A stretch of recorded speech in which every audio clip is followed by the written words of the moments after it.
शंकराचार्यों का अपने हिंदू धर्म के लिए क्या योगदान रहा है?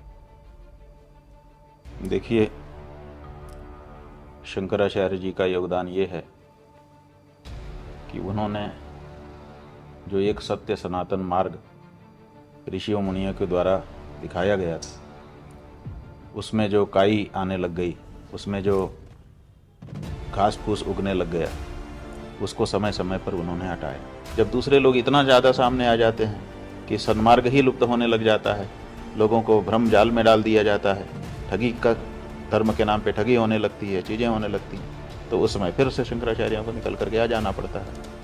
अपने धर्म में ही व्यक्ति को रहना चाहिए और उनको बरगला करके धर्मांतरण किया जा रहा है, ये सही नहीं है। नहीं, कोई गैप नहीं है।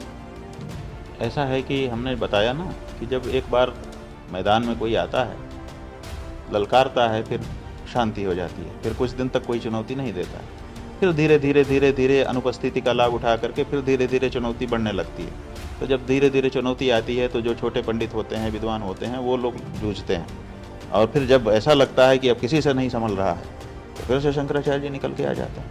कि कुछ लोग ऐसे भी हैं जो इस धारणा को घर घर जा कर के बना रहे हैं कि अरे शंकराचार्य जी तो मिलेंगे नहीं। जी बिल्कुल। कुछ लोग हमारे पास आए तो उन्होंने कहा बहुत दिन में हम आपसे मिल पाए, बहुत प्रयास कर रहे थे। तो हमने कहा क्यों प्रयास क्यों करना पड़ा आपको?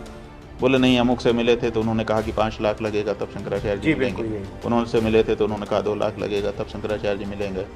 दूसरे से मिले, उन्होंने कहा कि सवाल ही नहीं है, वो तो आप हमारे माध्यम से ही बात करो।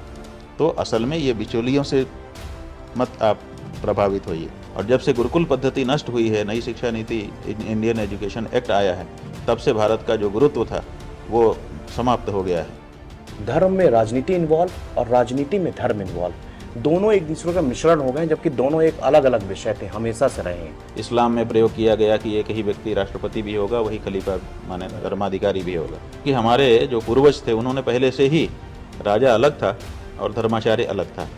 और राजा राज करता था, जब वो राजा बनता था तो उसके हाथ में दंड पकड़ा दिया जाता था। तब वो खड़ा होकर कहता था कि अब अगर कोई गलत करेगा तो मेरे हाथ में दंड है, मैं दंड दूंगा। मूल बात यह है कि जैसा आपने कहा कि ज्ञान लेने के लिए लाखों की भीड़ लगी है, तो हम आपको बताना चाहेंगे कि शंकराचार्यों के पास भीड़ क्यों नहीं? क्योंकि वो ज्ञान देते हैं, यही समस्या है। ज्ञान लेने के लिए लाखों की भीड़ नहीं आती। हम अनुभव करके आपको बोल रहे हैं।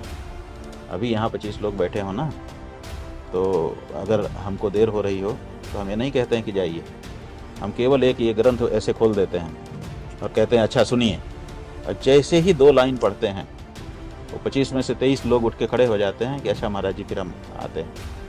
क्यों? क्योंकि किसी को ज्ञान चाहिए। शंकराचार्य स्वामी अभिमुक्तेश्वरानंद का एक्सक्लूसिव इंटरव्यू देखिए सुबह 9 बजे सिर्फ नव भारत टाइम्स पर।